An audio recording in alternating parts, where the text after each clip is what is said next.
Hi everyone, so I'll be arguing for the resolution that banks that are too big to regulate and too big to fail should not be broken up. And this argument will be driven primarily on economic grounds. Just to give you some examples, Fortune magazine annually lists the nation's most successful companies in its rankings of the 500 largest organizations. An additional article that they post annually also discusses the top 20 companies that make the most money. And its latest ranking showed that JP Morgan earned $21.2 billion last year, which made JP Morgan the fourth greatest profit generator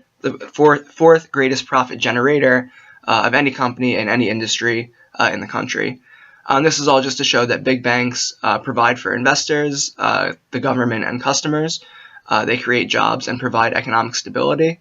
And moreover, they provide funds that allow Americans to buy houses and cars. They safeguard funds, make loans, and allow capital markets to function. So what? So what's all the relevance of this? We can understand these facts by looking at utilitarian theory, which states that the ethical significance of an action is determined by looking at the consequences of that action. So typically an action is deemed ethical if it produces the greatest amount of good for the greatest amount of people, or the greatest amount of happiness for the greatest amount of people. So breaking up big banks would diminish or potentially eliminate the economic prosperity and stability that these large corporations create, and that would put many people's livelihood and living conditions at stake, which it could be argued would reduce their overall level of happiness.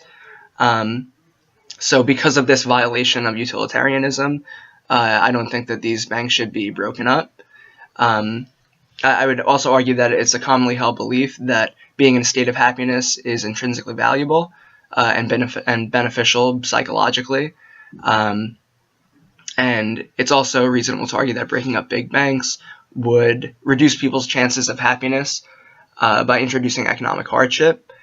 And that's essentially why banks that are considered too big to fail or too big to regulate should not be broken up.